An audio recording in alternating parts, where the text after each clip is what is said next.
احترام والاحتشام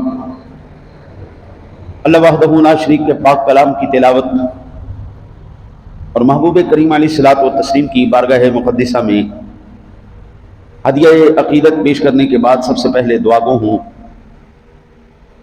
اللہ وحدہ لا شریک اپنے حبیب کریم علیہ الصلوۃ والتسلیم کا صدقہ حق اور سچ کہنے کی توفیق عطا فرمائے، جملہ نفسانی شیطانی خواہشات سے، حملوں سے اور ہر قسم کی آفت اور بلا سے اللہ اس آخر کو محفوظ فرمائے، اللہ اس فقیر کی خیر چاہنے والوں کی خیر فرمائے۔ انسانی فطرت ہے کہ انسانوں کے اندر اختلاف رائے پایا جاتا ہے، ایک انسانی فطرت ہے۔ افراد میں بھی ایک ہی خاندان کے اندر، افراد کے اندر مکمل طور پر اتفاق رائے نہیں پایا جاتا، ابتدا سے ہی یہ ایسے نظام چلا رہا ہے، یہ نہیں کہ آج کا نظام ہے، لیکن اتفاق اختلاف رائے اگر حدود و قیود کے اندر سے باہر نکل جائے تو لڑائی جھگڑا فساد کشمکش رنجش تنازع کا یہ پیش خیمہ بنتی ہے۔ اور اگر اتفاق رائے حدود و قیود کے اندر علمی اضافے، فکری وسعت اور اجتماعی ترقی کا ذریعہ بنتی ہے، اگر یہ اتفاق رائے ہو جائے، علم میں بھی اضافہ ہوتا ہے، قومیں بھی ترقی کرتی ہیں، خاندان بھی ترقی کرتے ہیں، فکر میں بھی وسعت آتی ہے، اور اجتماعی ترقی کا پھر وہ ساری مل کر آگے چلتی ہے۔ ہم آج کل کے دور کے اندر دیکھیں نا جی، تو یہ حقیقت واضح ہو جاتی ہے کہ اختلاف رائے کے حدود کو نظر انداز کرنے کی وجہ سے ہر طرف لڑائی جھگڑے کشمکش اور تنازع کی کیفیت ہے۔ میں آپ کو عرض کروں، یہ صرف پچھلے ہفتے کی بات ہے، صرف پچھلے ہفتے کے اندر 45 طلاق کے فتوے میں نے لکھے ہیں، 45 فتوے لکھے ہیں طلاق کے۔ اتنے کثرت کے ساتھ ہمارے معاشرے کے اندر رنجشیں اور تنازعات اور یہ چیزیں ان میں اضافہ ہوتا جائے۔ اب یہ خاندانی سطح ہے، گھریلو معاملات ہیں، طلاق کے مسائل، خانگی مسائل ہیں، میاں بیوی کے مسائل ہیں۔ اور اگر ہم پچھلے 5 سالوں میں دیکھیں نا جی، تو 35% طلاق اور خلا کے اندر اضافہ ہو چکا ہے۔ پھر آپ یہ دیکھیں، یہ تو خاندانی سطح پر لڑائی جھگڑے فساد یہ معاملات ادھر چل رہے ہیں نا جی۔ اگر آپ قومی نمائندوں کے سیاسی اختلافات، تضحیک، تصادم کو دیکھیں تو ایسا محسوس ہوتا ہے جیسے اس کے اندر اخلاق ہی ختم ہو گیا، یعنی دوسرے کے رہنما کو، دوسروں کے لیڈروں کو اس تضحیک کے ساتھ اور اس بد اخلاقی کے ساتھ بلایا جاتا ہے کہ ایسا محسوس ہوتا ہے جیسے یہ قوم پڑھی لکھی نہیں، جاہل قوم ہے، اخلاق سے عاری قوم ہے۔ ابھی آپ یہ دیکھیں، آج جمعۃ المبارک ہے، آج اسلام آباد کے اندر عالمی امن کی کوششیں کی جا رہی ہیں، یعنی اس وقت حالات اتنے کشیدہ ہو چکے ہیں کہ پوری دنیا اس وقت تیسری عالمی جنگ کے دہانے پر کھڑی ہے۔ ایسا کہنے کہ بس بندوق کے ٹریگر کے اوپر انگلی ہے، بس دبانے والی بات ہے۔ اللہ تعالیٰ آج جمعۃ المبارک کے صدقے، رحمت دو عالم کے صدقے امن کے معاملات کرے اور پاکستان کو عزت سے سرفراز فرمائے اور عالمی سطح پر امن قائم ہو جائے، وہ سارے آپس میں اتفاق رائے سے بیٹھ جائیں اور پاکستان کی سازشی پر وہ اعتماد کرتے ہوئے اس جنگ کو روک دیں، ورنہ حضرت اس وقت کیفیت بڑی عجیب ہو چکی۔ ہم خوش ہوتے ہیں کہ جناب یہ فلانے ملک کی جنگ ہے، ساڑھی کڑی جنگ ہے، سانو کڑی مصیبت پئی۔ وہ بابو، آگ اگر جلتی ہے تو اس کی حرارت آپ تک بھی لازمی پہنچتی ہے۔ ابھی دیکھیں، جنگ ایران اور امریکہ کی تھی، لیکن پیٹرول ہمارا مہنگا ہو گیا، آٹا ہمارا مہنگا ہو گیا، گیس ہماری مہنگی ہو گئی، اشیاء خرد و نوش ہماری مہنگی ہو گئی، ہمارے سارے بجٹ آؤٹ ہو گئے۔ وہ جو ہم 10,000 روپے میں راشن لے کے آتے تھے، اب 30,000 روپے میں وہ راشن آتا ہے۔ وہی آٹا، وہی نمک، وہی مرچ، وہی مسالے. اب وہ جو 1 مہینے کا راشن ہم 10,000 روپے میں لاتے تھے وہی اب 30,000 روپے پہ چلا گیا. بندہ روٹی کھائے یا دیگر معاملات پڑھنے پڑھانے والے کرائے. لہذا دعا کرو اللہ تعالیٰ اپنے حبیب پاک علیہ الصلوۃ والتسلیم کا صدقہ آج کی امن کمیٹی کو کامیابیاں نصیب فرمائے، پاکستان کو سرخرو فرمائے اور عالمی سطح پر امن و امان کی فضا کو قائم فرمائے. اب ہم یہ دیکھتے ہیں، یہ تو ہوگی تمہید کہ یہ سارے معاملات گڑبڑ ہوئے پڑے ہیں. اس کی اصل وجوہات کیا ہے؟ ہمارے پرانے طبیبوں کے اندر نا جی ایک چیز بڑی کامن تھی. پرانے حکیم مرض کو نہیں دباتے تھے، مرض کی جڑ کو ختم کرتے تھے. آج کل کا ڈاکٹر، آج کا طبیب وہ مرض کی جڑ کو ختم نہیں کرتا، وہ مرض کو دبا دیتا ہے، وقتی آرام ضرور دے دیتا ہے لیکن حقیقی آرام نہیں ملتا. اب اس کی وجوہات کیا ہیں کہ اس کو دیکھیں گے اور انہی چیزوں کو انشاءاللہ تعالی العزیز قرآن و حدیث اور سنت کی تعلیمات میں ہم آج حل کرنے کی کوشش کریں گے. کہ آج ہر ایک اپنی برتری بنوانا چاہتا ہے عملاً. جس کی لاٹھی اس کی بھینس کا قانون ہے. خاندانوں میں لڑائیاں بھی اسی وجہ سے، ممالک کے درمیان جنگوں کی بھی یہی بنیاد ہے. طاقت اور ممالک اپنی بدماشی اور بالادستی قائم رکھنے کے لیے ضابطے کو خاطر نہیں لاتے. قرآن و سنت کی تعلیمات ایسی ہیں کہ اگر ان پر عمل کیا جائے تو جھگڑوں کی نوبت ہی پیش نہ آئے. اگر اسلام ایسی تربیت پیش کرتا ہے کہ سچے مسلمان کو مخاصمت سے نفرت ہوتی، بلکہ اگر وہ حق پر ہو تو دنیا نزاع سے کنارہ کشی کی ہی عافیت سمجھتا ہے. اگر مسلمان اسلام کو سمجھے نا جی، اسلامی تعلیمات کو سمجھے تو اسلامی تعلیمات کیا کہتی ہیں؟ لڑنا نہیں، جھگڑنا نہیں. ہاں جی، غالباً بخاری شریف کی حدیث پاک ہے کہ منافق کی 3 علامات ہیں. اذا کذب، اذا حدث کذب، جب بولے گا جھوٹ بولے گا. واذا اؤتمن خان، جب اس کے پاس امانت رکھی جائے گی وہ امانت میں خیانت کرے گا. واذا خاصم فجر، واذا فجر خاصم، جب وہ لڑائی کرے گا تو پھر گالم گلوچ اور بری بکواسات کرے گا. واذا خاصم فجر، جب وہ بولے گا جھوٹ بولے گا، وعدے کی خلافی کرے گا. واذا عاہد خلفا، وعدہ کرے گا وعدہ خلافی کرے گا، بولے گا جھوٹ بولے گا، امانت رکھی جائے خیانت کرے گا، لڑائی کرے گالیاں نکالے گا. یہ ہر طرف چلی، یہ منافق کی نشانی اسلام نے بتائی. اور جو بندہ مومن ہوگا وہ تو ایسا نہیں کرے گا، وہ تو ایسا نہیں کرے گا.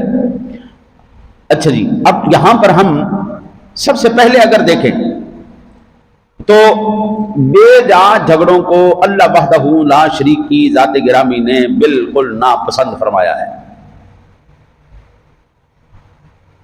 ام المؤمنین امی عائشہ صدیقہ طیبہ طاہرہ رضی اللہ تعالی عنہا سے روایت ہے، میرے آقا جی علی نبینا علیہ الصلوۃ والسلام نے فرمایا ان ابغض الرجال الی اللہ الند الخصم، سخت جھگڑالو شخص یقیناً اللہ تعالیٰ کو بہت ناپسند ہے. یہ صحیح بخاری شریف کی حدیث پاک ہے 2457 نمبر پر. لڑاکا اللہ کو پسند نہیں ہے، اللہ آپ کی خیر کرے.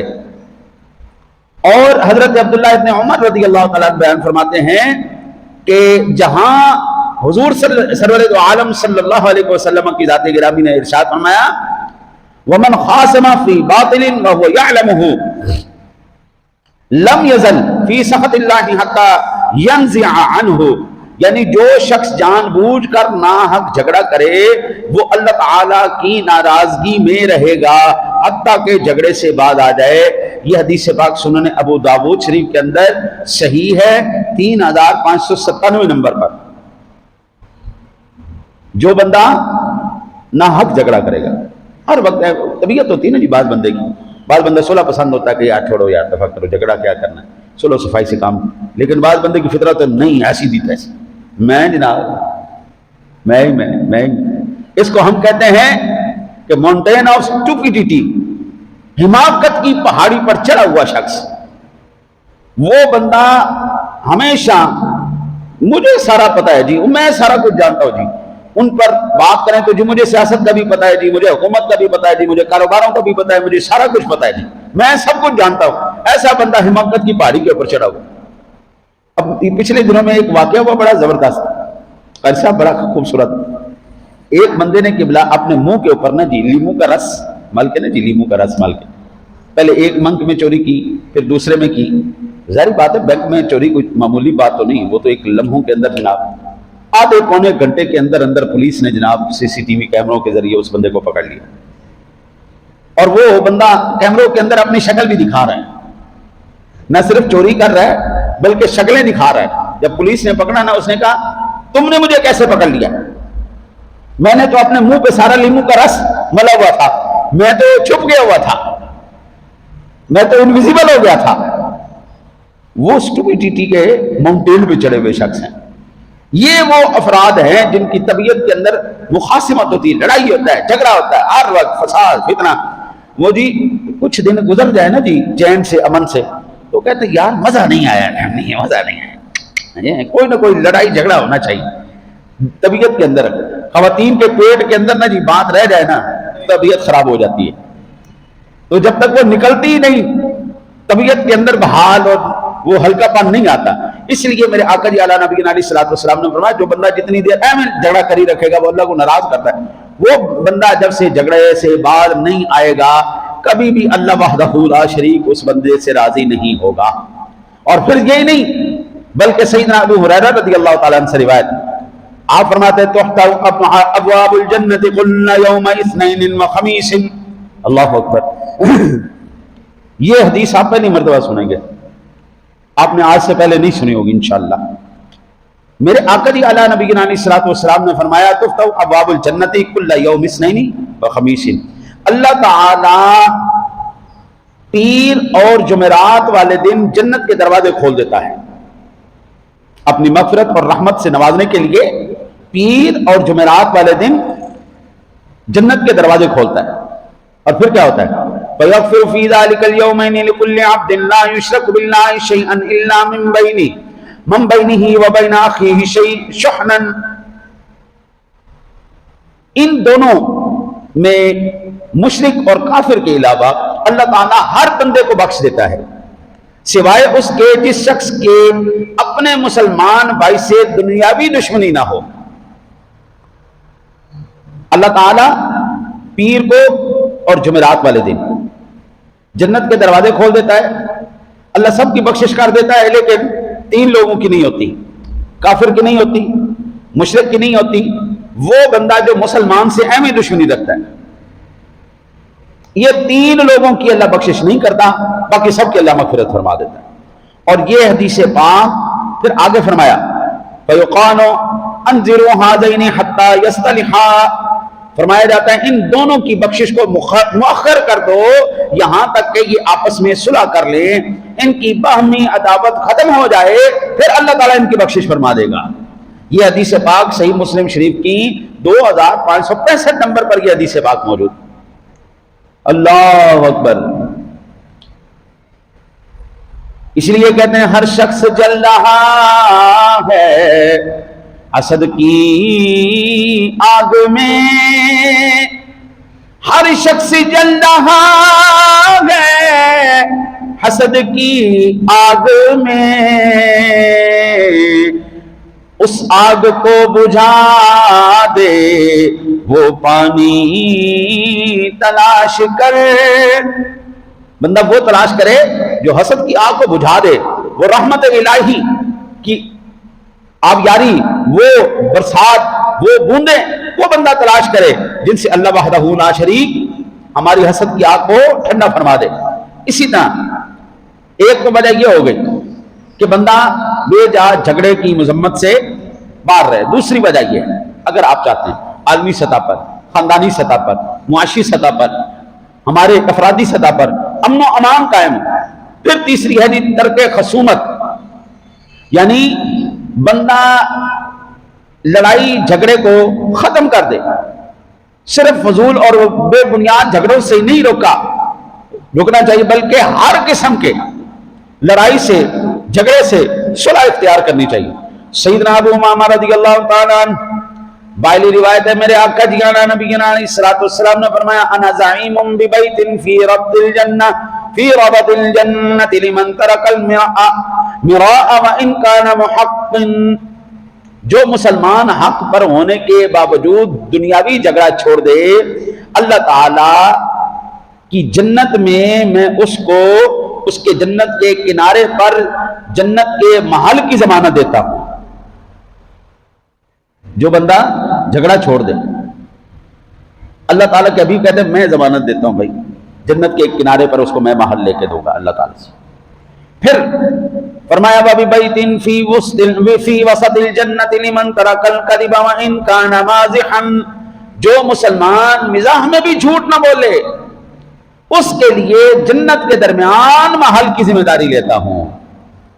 بندہ جھوٹ کا بولتا ہے سب سے زیادہ اس وقت بولتا ہے جب بیٹھا آپس میں مذاق چل رہا ہوتا ہے، جب دوستوں کا آپس میں مذاق چل رہا ہوتا ہے نا جی، اس وقت بندہ جھوٹ بولتا ہے۔ تو آقا جی علیہ الصلوۃ والسلام نے فرمایا مذاق کے دوران بھی جو بندہ جھوٹ نہ بولے، میں اس بندے کے لیے جنت کے درمیان میں محل کی ضمانت دیتا ہوں۔ اللہ اکبر۔ اب مذاق کرنا یہ شرعاً ناجائز نہیں ہے، لیکن جھوٹ بولنا تو ناجائز ہے نا، جھوٹ بولنا۔ تو آقا جی نے فرمایا جو مذاق میں بھی جھوٹ نہ بولے، میں اس کے لیے جنت کے درمیان میں محل کی ضمانت دیتا ہوں۔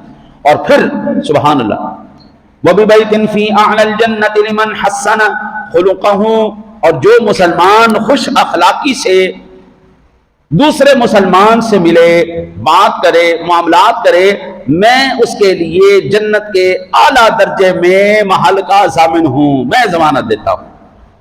جو سب سے اعلیٰ جنت کا مقام ہوگا اس میں اس بندے کو محل کی ضمانت دیتا ہوں۔ سبحان اللہ۔ حضرت آج ہمیں محلات کی جو ہے نا قدر ہے، ایک عام سا محل 5 ارب 6 ارب 7 ارب سے کم نہیں مل رہا، کم از کم یہ میں چھوٹے سے محل کی بات کر رہا ہوں، چھوٹے سے محل کی۔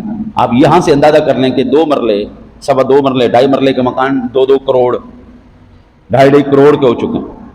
اب آپ کہیں کہ 50 لاکھ 60 لاکھ میں آپ کو 2.5 مرلے کا مکان مل جائے، یہ ایسا نہیں ہوتا۔ مرلے مرلے کے مکان 1.25 مرلے کے مکان کروڑ روپے کے ہوئے پڑے۔ پھر محلات، اور پھر محل بھی ایسا جو فنا نہیں ہوگا۔ آپ مجھے کوئی گھر یہاں پر الا ماشاءاللہ دکھا پائیں گے جو 100 سال پرانا گھر ہو؟ ہمارے اس علاقے میں 100 سال پرانا گھر کوئی نہیں۔ آئندہ 100 سال کے بعد یہ جو موجود ہیں گھر یہ بھی نہیں رہیں گے۔ جو اس وقت موجود ہیں جن گھروں کے اندر وہ مکین موجود نہیں رہیں گے، آئندہ 100 سال کے اندر وہ گھر بھی ممکنہ طور پر موجود نہیں رہیں گے۔ 40 سال 50 سال 30 سال یہ گھروں کی میعاد مدت رہتی ہے، بس اس کے بعد تغیر و تبدل کے اندر وہ سارے۔ لیکن آقا جی کہتے ہیں میں جنت میں محل کا ضامن ہوں، اللہ کے بندے جنت کی نعمتیں ضائع نہیں ہونے والی۔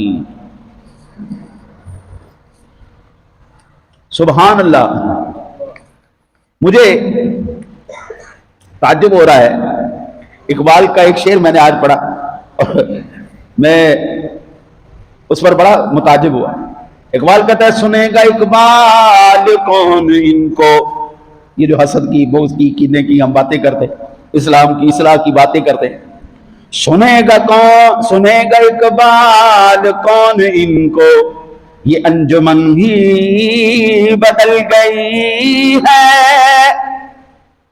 سنے گا اقبال کون ان کو، یہ انجمن ہی بدل گئی ہے، نئے زمانے میں آپ ہم کو پرانی باتیں سنا رہے ہیں۔ ہاں جی، ہم باتیں کر رہے حضور سرور دو عالم صلی اللہ علیہ وسلم، ہم باتیں کر رہے حدیث پاک کی، دور آج بدل گیا ہے، یہ باتیں اب کون سنے گا؟ لیکن اللہ کی قسم جو سنے گا وہ جنت کے اندر اپنا محل بنوائے گا۔ اچھا جی، پھر اس کے بعد اللہ وحدہ لا شریک نے اپنے پاک کلام میں فرمایا، جو میں نے ابتدا میں سورہ حامیم سجدہ کی آیات بینات تلاوت کی، فرمایا وَلَا تَسْتَوِي الْحَسَنَةُ وَلَا السَّيِّئَةُ، نیکی اور برائی برابر نہیں۔ حضرت نیکی اور برائی برابر اسی طرح جس طرح نیکی اور بدی برابر نہیں ہے، اسی طرح اچھا عقیدہ اور برا عقیدہ برابر نہیں ہے۔ اچھا عقیدہ اور برا عقیدہ بالکل ایک برابر نہیں ہے، اور نہ اچھے اور انجام اور اپنا نہ اچھے اور نہ برے انجام ایک دوسرے کے برابر ہیں، دونوں کے اندر زمین و آسمان کا فرق۔ اللہ تعالیٰ اپنے حبیب کے صدقہ حضرت آپ کو اگر حضور کی غلامی نصیب فرمائے کائنات میں، یہ سب سے بڑا اللہ کا انعام۔ نسبت ہم اہل سنت، میں اپنی بات کرتا ہوں، ہم اہل سنت و جماعت اتنے خوش نصیب ہیں، اتنے خوش نصیب ہیں، اللہ کی قسم، اللہ کا احترام کرنے والے ہم۔ جیسی توحید ہماری ہے ایسی کوئی ماں کا لال توحید نہیں بتا سکتا، جیسی رسالت ہم مانتے ہیں، جیسی حضور سے ہماری نسبت ہے، پوری کائنات کہتی ہے تو پاگل ہیں، دیوانے ہیں عشق رسول کے اندر۔ ہم حضور سے محبت کرنے والے، ہم اللہ کو وحدہ لا شریک ماننے والے، ہم اولیاء، ہم اپنا اہل بیت اطہار کے غلام، ہم آقا جی کے ہر بیٹے کے، ہر صاحبزادی کے ہم نوکر، ہم اہل بیت اطہار کے نوکر، ہم حسنین کریمین کے نوکر، ہم آقا جی علیہ الصلوۃ والسلام کے دامادوں کے نوکر، آپ کے سسروں کے نوکر، ہم صدیق اکبر کے، ہم فاروق اعظم کے، عثمان غنی کے، شیر خدا کے، ہم حضور کے ہر غلام کے نوکر، ہم صحابہ کو ماننے والے، ہم تابعین کو ماننے والے، ہم اولیاء اللہ کو ماننے والے۔ بھائی دنیا کے اندر کوئی ماں کا لال ایسا نہیں ہے جو ہمارے جیسا عقیدہ رکھتا ہو۔ آپ اندازہ کریں ہماری توحید کتنی سخت ہے، ہم کتنے مضبوط ہے توحید پر۔ اللہ کی قسم، آقا جی علیہ الصلوۃ والسلام کی عظمت پر، شان پر، آپ کی عظمت پر ہماری جانیں قربان، آقا جی پر ہماری جان بھی قربان، ہمارا مال بھی قربان، ہماری اولاد بھی قربان، ہم سب کچھ قربان کرنے والے، لیکن ہم حضور کی عبادت نہیں کرتے، ہم عبادت صرف اللہ کی کرتے۔ جس شخصیت پر، جس ذات پر ہماری جان قربان ہے، مال قربان ہے، اولاد قربان ہے، ہم اس کی عبادت نہیں کرتے تو پھر تو تصور ہی چھوڑ دو نا، کسی اور کی کریں گے۔ یہ جو ہمیں قبر پرست کہتے ہیں، جو ہمیں بابا پرست کہتے ہیں، اللہ کی قسم ان سے بڑا کوئی بابا پرست ہے ہی کوئی نہیں۔ ان بیچاروں کو ابھی کسی نے بتایا ہی نہیں ہے، وہ کائنات عالم میں ہم اپنی سارا کچھ حضور پر قربان، ہمارا جب وقت آتا ہے ہم اپنی جانیں بھی قربان کرتے ہیں، مال بھی قربان کرتے ہیں، اولادوں کو بھی قربان کرتے ہیں، لیکن ہم حضور کی عبادت نہیں کرتے۔ محبت اطاعت اور چیز ہے، عبادت اور چیز ہے، اولیاء اللہ سے نسبت اور چیز ہے، ان کی عبادت اور چیز ہے، مزارات پر حاضر ہونا اور چیز ہے، ان کی عبادت کرنا اور چیز ہے۔ بھائی ہم 11ویں ضرور کرواتے ہیں، لیکن 11ویں شریف وہ جتنی بھی ہے، ہماری نظر ہے، نیاز ہے، ختم ہے، درود ہے، ہماری 11ویں ہے، ہمارا 12ویں ہے، ہمارے میلاد ہے، ہمارا ختم ہے، ہر چیز، ہر ایک نیاز اللہ کے لیے ہے، ایصال ثواب اولیاء اللہ کے لیے، ہمارا سب کچھ اللہ کے لیے ہے، ایصال ثواب اولیاء اللہ کے لیے۔ ہم ختم بھی کروائیں، ہم کل کروائیں، ہم ساتہ کروائیں، ہم 40واں کروائیں، ہم برسی کروائیں، ہم سالانہ کروائیں، ہم سارا کچھ کرتے ہیں اللہ کے لیے، جو وہاں سے ثواب ملتا ہے وہ اپنے مرحوم کے لیے۔ ہمارا عقیدہ، ہمارا نظریہ، ہماری سوچ جتنی مضبوط اور خوبصورت ہے، کائنات میں ایسا کوئی نظریہ اور عقیدہ اور سوچ آج جو دنیا انہی چیزوں پر واپس لوٹ رہی ہے۔ اب میں نے ایک اہل حدیث عالم دین کا سنا، یہ میں نے خود سنا ہے، وہ کہتے کہ یار یہ جو تم نماز کے بعد دعا نہیں کرتے، جنازے کے بعد دعا نہیں کرتے، کہتے میں نے 25 سال تحقیق کی ہے، 25 سال کی تحقیق کے بعد میں اس نتیجے پر پہنچا ہوں کہ دعا کر لینی چاہیے، دعا کر لینی چاہیے، دعا اللہ سے ہوتی ہے۔ میں نے کہا ماشاءاللہ ماشاءاللہ، 25 سال کے بعد آپ کو سمجھ میں آ رہی ہے۔ ہمارے ماں باپ نے، ہمارے اساتذہ نے بچپن میں یہ ساری چیزیں ہمیں سکھا دی تھی، بیٹا دعا ہمیشہ اللہ سے ہوتی ہے۔ بھائی دعا ہم کس سے مانگتے ہیں؟ اللہ سے ہی مانگتے ہیں نا۔ وسیلہ دینا یہ تو قرآن و حدیث سے ہمیں سکھایا ہے نا۔ بھئی دعا تو ہم اللہ ہی، آپ دیکھیں نا جی، حضرت سیدنا ابراہیم خلیل اللہ علی نبینا علیہ السلام، آپ اللہ کے خلیل ہیں، لیکن جب دعا کر رہے ہیں حضور کے وسیلے سے کر رہے ہیں۔ آدم علیہ السلام صفی اللہ ہیں، نسل انسانی کے باپ ہیں، جب وہ دعا کر رہے ہیں حضور کے وسیلے سے کر رہے ہیں۔ بھئی وسیلے سے دعا کرنا یہ قرآن نے سکھایا ہے، یہ ہمیں حدیث پاک سے پتہ چلا ہے۔ یہ بات جو آپ کو صدیوں بعد، آپ کو 25 سال بعد، عمر گزارنے کے بعد سمجھ میں آ رہی ہے، یہ بچپن میں ہی ہمارے ماں باپ نے ہمیں سکھا دی تھی۔ میرا باپ کہتا ہے وَإِذَا سَأَلَكَ عِبَادِي عَنِّي فَإِنِّي قَرِيبٌ. اور جب بھی کوئی وَإِذَا سَأَلَكَ سوال کرنے والا مجھ سے سوال کرتا ہے، عبادی میرا بندہ، فَإِنِّي قَرِيب میں اس کے قریب ہوں، اجیب دعوت الداع اذا دعان وہ جب بھی دعا کرتا ہے میں اس کی دعا کو قبول کرتا ہوں. حضرت صاحب آپ کو وزیر اعظم سے ٹائم لینا پڑے گا، آپ کو سیکرٹری سے ٹائم لینا پڑے گا. میں یونین کونسل میں بھی جاتا ہوں نا تو مجھے 4-5 مرتبہ چکر لگانا پڑتا ہے سیکرٹری صاحب سے ملنے کے لیے. لیکن اللہ کہتا ہے میں سیکرٹری نہیں ہوں، میں وزیر نہیں ہوں، میں مالک الملک خالق کائنات ہوں. میرے دروازے بند نہیں ہوتے، میرے در بند نہیں ہوتے. تو دستے سوال ادھر سے دراز کر، ادھر سے میری رحمت قبول فرمائے گا. وَإِذَا سَأَلَكَ جب بھی میرا بندہ، جب بھی سوال کرنے والا کرے گا، اجیب دعوت الداع اذا دعان جب بھی وہ دعا کرے گا میں اس کی دعا کو قبول کروں گا. جن کو عمروں کے بعد جا کے مسائل سمجھ آ رہے ہیں، ہمارا اتنا خوبصورت عقیدہ ہے، ہمارے بزرگوں نے صدیوں سے پہلے یہ سارے مسائل حل کیے ہوئے ہیں. اوے اللہ کے بندے، ہر اہم کام سے پہلے اللہ کا نام لے لے، دعا کر لے، کام کے بعد دعا کر لے، یا اللہ یہاں تک کرنا میرا کام تھا، آگے ان کے دل اور بدلنا، تقدیریں بدلنا مولا تیرا کام ہے. سب سے خوبصورت ترین عقیدہ اہل سنت و جماعت. باقی کوئی ایسا مسلک نہیں ہے جو یہ دعویٰ کرے بھائی 25 سال 50 سال ٹھوکریں کھانے کے بعد جو تمہیں مسئلے سمجھ میں آ رہے ہیں، وہ پہلے ہی میرے بابو بیٹھ جاؤ کسی عالم دین کے پاس، تمہارے پہلے دن ہی مسئلے سارے حل ہو جائے. جو 50 سال بعد ٹھوکریں کھانے کے بعد تمہیں سمجھ میں آ رہے ہیں. حضرت سادہ سی بات ہے، آج سب سے بڑا فتنہ یہی فتنہ ہے کہ قرآن خود ہی پڑھو، حدیث خود ہی پڑھو، تمہیں سمجھ میں آ جائے گی. میں کہتا ہوں بغیر استاد کے کسی کو سمجھ نہیں آتی. اس کائنات میں سب سے خوبصورت شخصیات کون سی؟ اللہ تعالیٰ نے عالم ارواح میں جتنی شخصیات کو پیدا کیا ہے، حضرات انبیاء اور رسل کے بعد روئے زمین پر جو سب سے اعلیٰ ترین ہستیاں تھیں ان کا نام صحابہ کرام علیہم رضوان ہے. انبیاء اور رسل کے بعد سب سے خوبصورت ترین دل، سب سے خوبصورت ترین سوچ، سب سے اعلیٰ ترین شخصیات، جو اولیاء سے اونچی، جو تمام کلندروں سے، غوثوں سے، ابدالوں سے، سانوں سے اونچے، جو جن گھوڑوں کے اوپر بیٹھ جائیں وہ گھوڑے بھی ان سے افضل، اتنی اعلیٰ شخصیات. صحابہ بھی بغیر حضور کے سمجھائے نہیں سمجھتے تھے. قرآن جب تک حضور نے صحابہ کو نہیں سمجھایا، صحابہ کو بھی سمجھ میں نہیں آیا. وہ بھائی اس کی ساتھ دیکھیں نا جی، میں آپ سب سے غالباً یہ پچھلے جمعے میں نے بات کی یا نہیں کی، آخر کر سورۃ الرحمن آپ سارے پڑھتے ہیں؟ سارے پڑھتے ہیں نا جی. اس کی ابتدائی آیات کیسے ہیں؟ الرحمن علم القرآن خلق الانسان علمہ البیان. الرحمن وہی رحمان ہے، علم القرآن محبوب جس نے آپ کو قرآن پڑھایا. یعنی اللہ نے محبوب کو پڑھایا.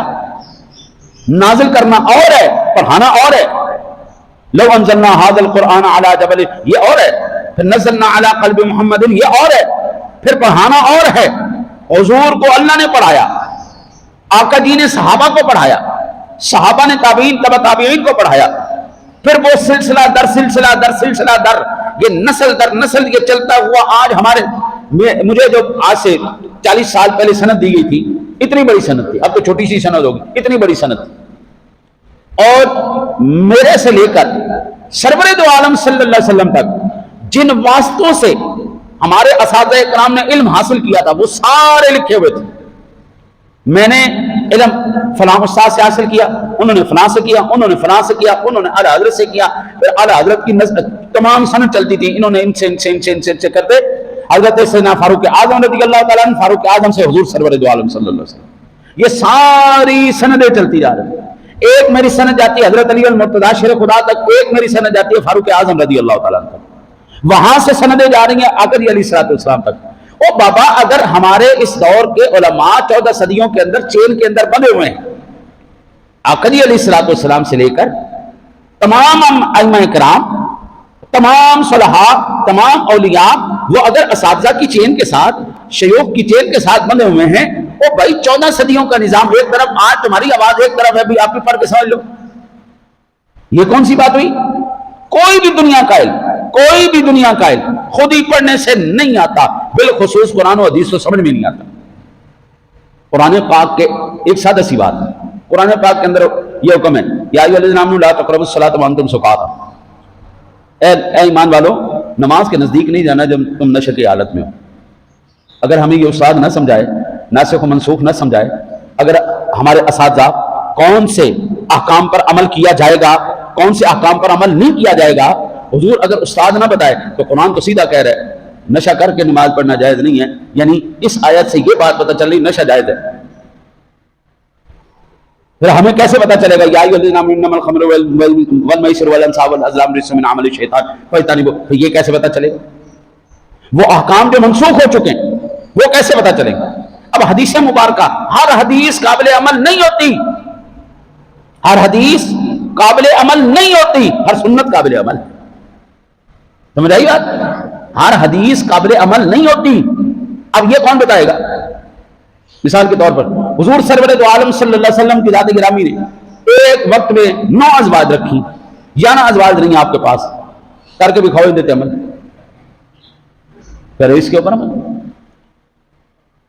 یہ حدیث ہے نا، حضور سرور دو عالم صلی اللہ علیہ وسلم کی ذات گرامی نے 15 دن کچھ نہیں کھایا، آقا جانا نبی علیہ الصلوۃ والسلام بغیر کھائے 15 دن گزار گئے، سو میں بھی سال رکھے آپ نے، اب کر کے دکھاؤ اس پر عمل۔ حضرت بغیر استاد کے کوئی بھی چیز نہیں سیکھی جاتی۔ یہ اصغر صاحب بیٹھے میں، یہ موٹر سائیکل مکینک ہیں، انہوں نے بھی کسی استاد سے سیکھا ہے تو ان کو انعام آیا۔ آج ان کے پاس بچے آتے ہیں سیکھنے کے لیے کہ استاد جی ہمیں سکھائیں، بغیر سکھائے تو موٹر سائیکل کو پنچر نہیں لگانا آتا، یہ دین سمجھنے کی بات کر رہے ہیں، بغیر سکھائے پنچر نہیں لگانا آتا، اور یہ دین پہ جناب پنچر لگائی جا رہی قوم۔ پھر ایسے ہی ہوگا جیسے آج ہمارے سامنے یہ سارے نظریات اور سوچیں آ رہے ہیں۔ البتہ دوسری، اللہ نے ارشاد فرمایا ادفع بالتی ہی احسن فاذا الذی بینک وبینہ عداوۃ کانہ ولی حمیم،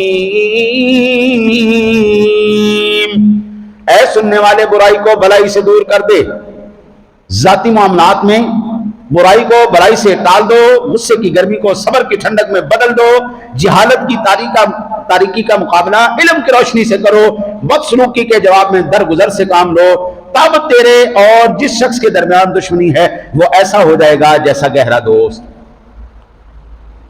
آج اللہ تعالیٰ اپنے محبوب کا صدقہ ہمارے ملک پاکستان کو سرخ روئی عطا فرمائے۔ آج اگر پاکستان کی سازشی ہو گئی کامیاب تو قرآن کی اس آیہ مبارکہ کے اوپر عمل کرتے ہوئے اگر دونوں فریقین نے تھوڑا سا صبر اور تحمل کا مظاہرہ کیا، کچھ انہوں نے برداشت کیا کچھ انہوں نے برداشت کیا، تو انشاءاللہ تعالی العزیز یہ تیسری عالمی جنگ ختم ہو کر پوری دنیا میں امن قائم ہو جائے گا۔ آج جمعۃ المبارک کے اندر ہم دعا کرتے ہیں کہ اللہ جس طرح یہ دشمنی ہے اور تیرا قرآن کہتا ہے وَبَيْنَهُ عَدَاوَةٌ كَأَنَّهُ وَلِيٌّ حَمِيمٌ، یہ آپس میں دوستی میں بدل جائے گی، اور یہ تھوڑا سا وہ کمپرومائز کریں، تھوڑا سا یہ کمپرومائز کریں، تھوڑا سا حوصلہ ایک ملک دکھائے، تھوڑا سا حوصلہ ایک ملک دکھائے، پھر انشاءاللہ تعالی العزیز یہ سازشی آپس میں ہوگی کامیاب۔ لیکن وہ جڑا نا جی ہر پروگرام تے پھپھی جڑی ہے نا جی وہ فساد پان پہنچ جاندی ہے، جیڑا بھی بھاویں شادی ہوئے گھر دے اندر، بھاویں کوئی ختم ہوئے، کوئی پھپھی دا بکھری پروگرام چل رہا ہوتا ہے، کپتن مائی دی طرح ساڈے ملک دے اندر بھی جڑا نا جی پھپھیاں ہیں نے جو لوگ لوگ ایک کڑی سالسی ہو رہی ہے، ایک کڑی امن دی گل ہو رہی ہے، وہ اللہ کے نیک بندے آگ جلتی ہے تو حرارت ہر جگہ پہ آتی، صرف 1 مہینے کی جنگ نے ہمارے دھوئیں نکال دی ہیں، پٹرول مہنگا ہو گیا، گیس مہنگا ہو گیا، ہاں جی روٹی خرد و نوش کے معاملات مہنگے، ہر شے مہنگی ہو گئی۔ اگر خدا نہ خواستہ یہ جنگ آگے چلی رہتی ہے تو ہمارے ملک کی معیشت تباہ برباد ہو جائے گی، ہمارے سارے جتنے بھی معاملات ہیں کاروباری معاملات یہ سارے فنا ہو جائیں گے۔ تو سارے ملک کے اندر پھپیاں بیٹھی ہوئی ہیں جڑی وقت کہڑی سالسی ہوتی ہے، اسی تے احتجاج کریں گے، اسی تے احتجاج کریں گے، ہاں جی وہ ہر جگہ جناب پواڑا پا کے بیٹھی ہوتی ہے۔ تو اللہ تعالیٰ سلامت رکھے ہمارے ملک کے افواج کو، اور بالخصوص حافظ صاحب کو، بندہ حافظ قرآن ہے نا، اس واسطے دین نو سمجھنا ہے، اس واسطے انہوں نے کہا پتر تسی آواز کٹ کے ویکھو پھر اسی تہاڈے نال ویکھ کی کرنا، یہ تسی بڑے پواڑا پان والے فسادی مائیاں ہے، پھپھیاں نو جڑا ہے نا جی صرف انہاں دے برا ہی قابو کر سکدے ہیں، ہاں اس کے علاوہ کوئی قابو نہیں کر سکتا. گھر والے تے آو صاحب گھر والے نے وہ جان دے پتر تسی کڈو کھاں آواز بھاویں اتو کڈو تے بھاویں تھنوں کڈو تاڑی میں علاج کرنا. بھائی اللہ کا لاکھ لاکھ احسان ہے. آپ کو پتہ ہے کتنے سالوں کے بعد اللہ تعالیٰ نے پاکستان کو یہ عزت دی ہے؟ دہائیوں کے بعد. یہ غالباً اللہ آپ کی خیر کرے. مجھے اگر یاد ہے تو یہ بھٹو شہید کے دور کی بات ہے جب عالمی کانفرنس ہوئی تھی اور سارے پوری دنیا کے سربراہان پاکستان کے اندر آئے تھے. ہاں یہ بڑے عرصے کی بات ہے, 40-45 سال کی بات ہے یہ. آج اگر اللہ نے عزت دی ہے تو ہمیں خوش ہونا چاہیے. اللہ تعالیٰ لاکھ لاکھ شکر, کروڑ مرتبہ شکر. پچھلے سال فروری سے لے کر اس سال اللہ نے اتنی عزت دی ہے, سبحان اللہ. اس کی وجہ یہ ہے سب سے بڑا, اللہ فرماتا ہے وَمَا يُلَقَّاهَا إِلَّا الَّذِينَ صَبَرُوا وَمَا يُلَقَّاهَا إِلَّا ذُو حَظٍّ عَظِيمٍ. جو بندہ صبر کرتا ہے, اللہ تعالیٰ کے احکام پر عمل کرتا ہے, اللہ اس بندے کو پوری دنیا میں خوش نصیب بنا دیتا ہے. پچھلے سال غیرت کا مظاہرہ کیا ہماری افواج پاکستان نے, کفار کو منہ توڑ جواب دیا.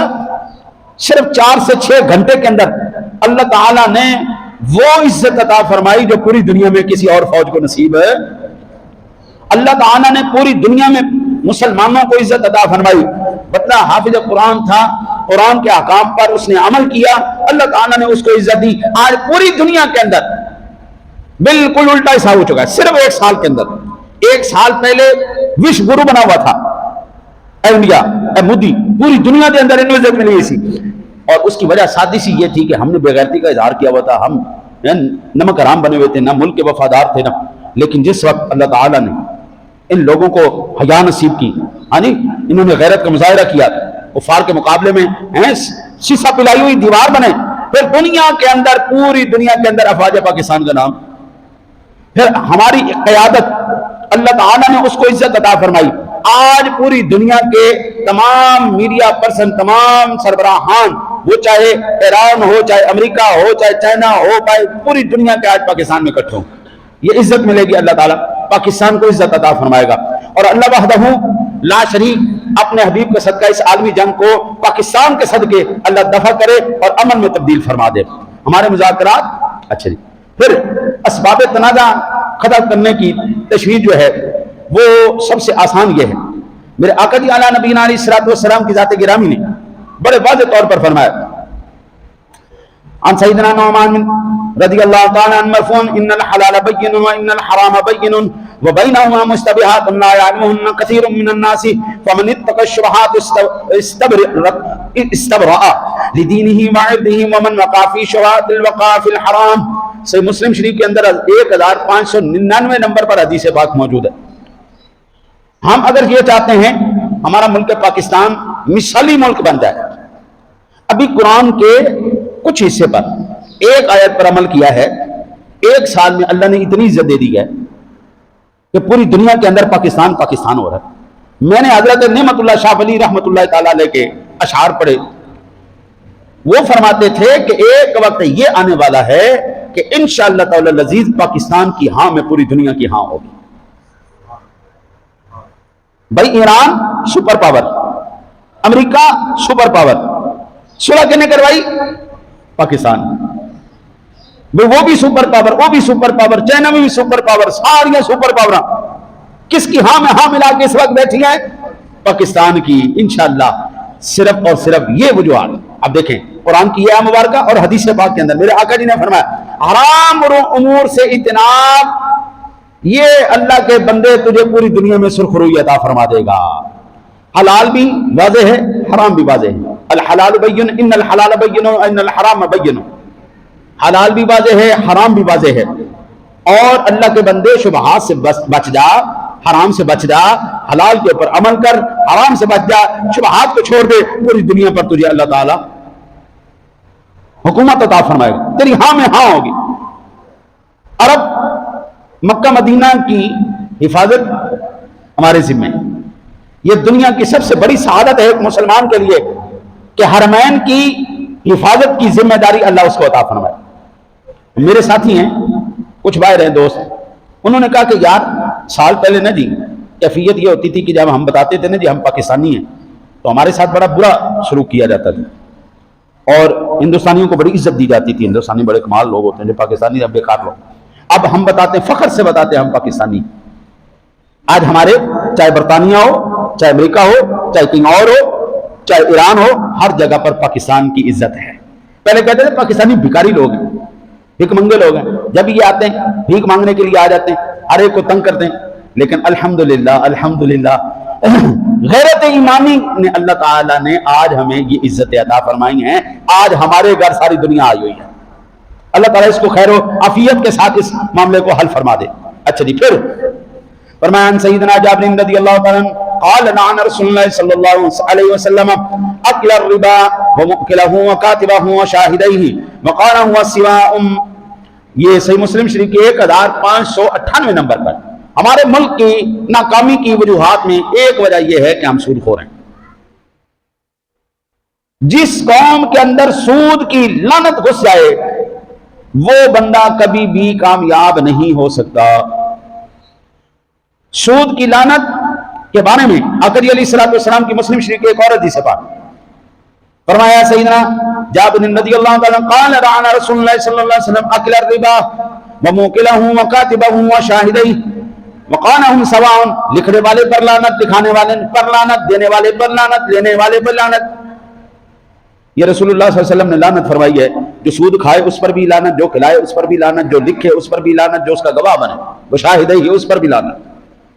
جس وقت 24 گھنٹے ہم اللہ کی لعنت لیں گے، اس کے حبیب کی لعنت لیں گے، برکت کہاں سے آئے گی؟ سود چھوڑ دیں، اللہ کی قسم اللہ کامیابی دے۔ ہمارے علماء کرام نے، اہل سنت و جماعت کے علماء کرام نے باقاعدہ طور پر مکمل ضابطۂ نظام دیا ہے ان بینکنگ کے الٹرنیٹ۔ مجھے یاد ہے میں اس وقت ناظم علماء کونسل منہاج القرآن، اس دور میں ڈاکٹر صاحب نے ایک کتاب لکھی تھی، تقریباً غالباً 700 ساڑھے 700 صفحے کے اوپر تھی۔ مکمل بینکنگ نظام کا الٹرنیٹ انہوں نے دیا تھا۔ ایک شخص اگر اتنی محنت کر سکتا ہے تو پاکستان کے جتنے معیشت دان ہیں، یہ جتنے بھی نظام چلانے والے ہیں، یہ کس دن کے لیے پڑھیں؟ یہ حل نہیں نکال سکتے۔ اگر ایک بندہ نکال سکتا ہے تو سارے بیٹھیں گا، اس کا الٹرنیٹ لے کے آئے نا۔ بے الکس کی بھی انتہا ہے، 78 سال سے زیادہ ملک پاکستان کو ہو گیا ہے، آزاد ہوئے 78 سال کے اندر ہم اپنا آئین نہیں بنا سکے۔